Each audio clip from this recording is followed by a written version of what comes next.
২৬-এর বিধানসভা নির্বাচনের আগে মুখ্য নির্বাচনী আধিকারিকের দপ্তরে সর্বদলীয় বৈঠক, কিন্তু সেই বৈঠক শুরু হওয়ার আগেই শাসক এবং বিরোধী নেতাদের মধ্যে শুরু হয়ে গেল তুমুল বাদানুবাদ। মূলত যেটা বিষয়ে আলোচনা হওয়ার কথা রয়েছে যে বুথ পিছু ১২০০-র বেশি ভোটার রাখা হবে না, এই সিদ্ধান্ত কমিশনের তরফে নেওয়া হয়েছে জানিয়ে সর্বদলীয় বৈঠকে ডাক দেওয়া হয়েছিল। যে বৈঠক এখনো চলছে, কিন্তু বৈঠক শুরুর আগে তুমুল বাদানুবাদ শুরু হয়ে গেল শাসক এবং বিরোধীদের মধ্যে। এখন এই বাদানুবাদ কি নিয়ে সে বিষয়ে জানবো, সরাসরি কথা বলবো। রুমা পাল আমাদের প্রতিনিধি রয়েছেন। রুমা, বাদানুবাদ কি নিয়ে? দেখো, প্রথমেই বলে রাখি ১ ঘন্টা হয়ে গিয়েছে সর্বদল বৈঠক হচ্ছে এবং সেক্ষেত্রে কিন্তু যেমন সব দলেরই প্রতিনিধিরা রয়েছে, কিছুক্ষণের আগেই কিন্তু আমরা একেবারে উত্তপ্ত পরিবেশ হয়ে উঠেছিল। প্রথম থেকে আমরা শোনা যাচ্ছিল যে কী কারণে এই বাক্য বিনিময় হচ্ছে, যেহেতু ভেতরে এই সর্বদল বৈঠক হচ্ছে এবং সেই কারণে সে অবশ্যই জানারও আগ্রহ ছিল যে কী কারণে উত্তপ্ত বাক্য বিনিময় হচ্ছে।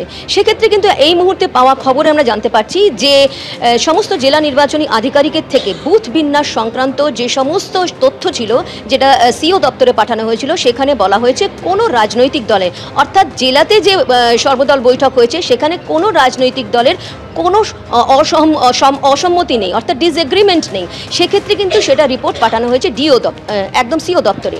সেখানে কিন্তু রাজনৈতিক দলের বক্তব্য যে কি করে এই ধরনের প্রত্যেকটা ডিও কিন্তু এই ডিসএগ্রিমেন্টের কথা কিন্তু এখানে তুলে ধরেছে, যেখানে তাদের সহমত নেই এমনও অনেক জায়গায় রয়েছে, সেই কারণে সেই বিষয়গুলো তুলে ধরা হয়নি। এই নিয়ে কিন্তু এখানে বাদানুবাদ চলছে।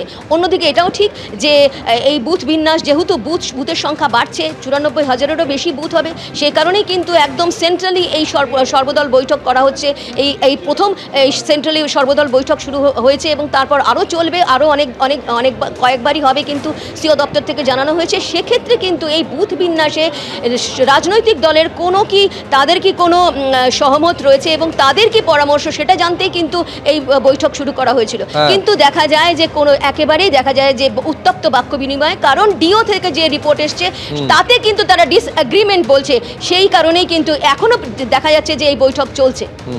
অর্থাৎ ১ ঘন্টারও বেশি সময় হয়ে গেল এই বৈঠক মুখ্য নির্বাচনী আধিকারিকের দপ্তরে এখনো চলছে। সুপ্রিম কোর্টে পরিযায়ী শ্রমিক মামলা। একজন মহিলা যিনি নিখোঁজ ছিলেন, হাইকোর্টে তার পরিবার মামলা করেছিল।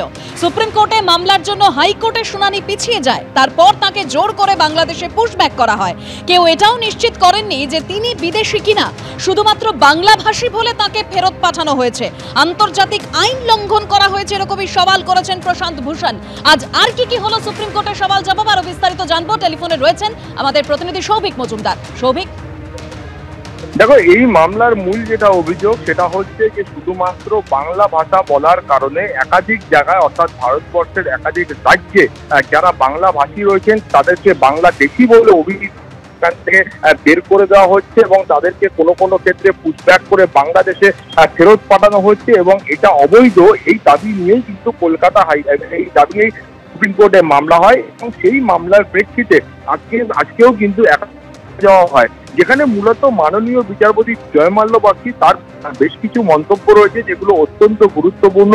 তার প্রথম হচ্ছে মাননীয় বিচারপতি বাগচি তিনি বলছেন যে একজন ব্যক্তি তিনি যখন চলে আসেন তখন ব্যক্তিকে ফেরত পাঠানোর ক্ষেত্রে বা তিনি সেখানকার নাগরিক কিনা বা তিনি অন্য কোথাও নাগরিক সেটা নিশ্চিত করার জন্য অবশ্যই ভাবে কিছু পদ্ধতি যেটা অনুসরণ করতে হবে। এর পাশাপাশি তিনি কেন্দ্রীয় সরকারকে বলেছিলেন যে কিছু বিষয় সম্পর্কে সুপ্রিম কোর্ট তারা স্পষ্ট হতে চায় যে এক্ষেত্রে শুধুমাত্র ভাষার কারণেই কি ধরে নেওয়া হচ্ছে এরা বিদেশি নাগরিক। ফলে এই মামলার পরবর্তী বিচার প্রক্রিয়া ১১ তারিখে আবার সুপ্রিম কোর্টে হবে এবং সেই সময় পরবর্তী পর্যায়ে নির্দেশ সুপ্রিম কোর্ট দেবে। দেবস্মিতা, ধন্যবাদ সৌভিক।